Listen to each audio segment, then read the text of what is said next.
ಪ್ರಪಂಚದಾದ್ಯಂತ ಒಂದು ತಪ್ಪಾಗಿ ಅರ್ಥ ಮಾಡ್ಕೊಂಡಿರೋ ಪದ ಅಂದರೆ ತಂತ್ರ.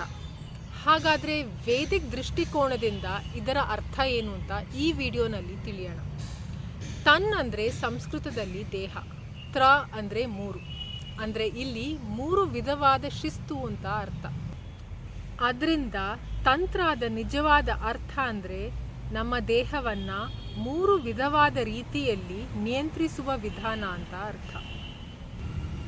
ನಮಗೆ ಮಾನವ ದೇಹ ಯಾತಕ್ಕೆ ಕೊಟ್ಟಿದ್ದಾರೆ ಅಂದರೆ ನಾವು ಈ ದೇಹವನ್ನು ನಮ್ಮ ನಿಯಂತ್ರಣದಲ್ಲಿ ಹೇಗೆ ತಗೋಬೇಕು ಅಂತ ಕಲಿತು ಆ ನಂತರ ಆ ನಿಯಂತ್ರಿತ ದೇಹವನ್ನು ಬಳಸಿ ಸರಿಯಾದ ಕರ್ಮವನ್ನು ಮಾಡಲು.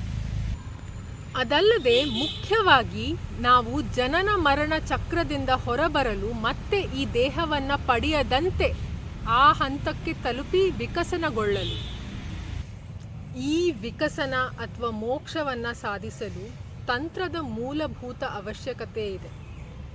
ಹಾಗಾದರೆ ತಂತ್ರದ ಮೂರು ವಿಧವಾದ ಶಿಸ್ತು ಯಾವುದು ಅಂದರೆ, ಮೊದಲನೆಯದು ದೇಹಭಂಗಿಯ ಶಿಸ್ತು, ಎರಡನೆಯದು ನಮ್ಮ ಮುಖದ ಶಿಸ್ತು, ಮೂರನೆಯದು ನಮ್ಮ ಮಾತಿನ ಶಿಸ್ತು.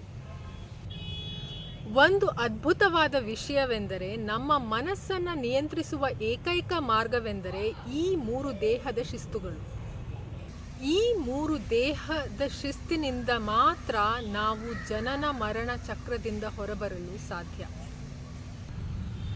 ಒಂದು ಹೋಲಿಕೆಯ ಉದಾಹರಣೆ ನೀಡಬೇಕು ಅಂದರೆ, ಒಂದು ವಿಮಾನ ರನ್ವೇಯಲ್ಲಿ ಟೇಕ್ ಆಫ್ ಆಗಕ್ಕೆ ಮುಂಚೆ ಒಂದು ತಯಾರಿಯನ್ನು ಮಾಡಿಕೊಳ್ಳುತ್ತೆ, ಅದಕ್ಕೆ ಬೇಕಾಗಿರುವ ವೇಗವನ್ನು ಪಡೆಯಲು. ಅದೇ ರೀತಿ ನಾವು ಕೂಡ ನಮ್ಮ ದೇಹವನ್ನು ಒಂದು ತಯಾರಿ ಮಾಡ್ಕೋಬೇಕು, ಅದಕ್ಕೆ ಒಂದು ಅಗತ್ಯವಿರುವ ವೇಗದ ಅವಶ್ಯಕತೆ ಇದೆ ಈ ಜನನ ಮೃತ್ಯುವಿನ ಚಕ್ರದಿಂದ ಹೊರಬರಲು.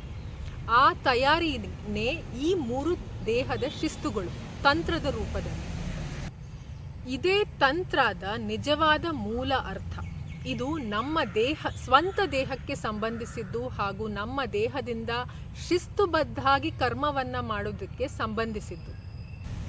ಹಾಗಾದರೆ ಈ ಮೂರು ವಿಧವಾದ ಶಿಸ್ತು ಅಂದರೆ ತಂತ್ರನ ನಮ್ಮ ಅಸ್ತ್ರವನ್ನಾಗಿ ಮಾಡಿಕೊಂಡು ನಮ್ಮ ಮನಸ್ಸನ್ನು ನಿಯಂತ್ರಿಸೋಣ ಹಾಗೂ ವಿಕಸನಗೊಳ್ಳೋಣ.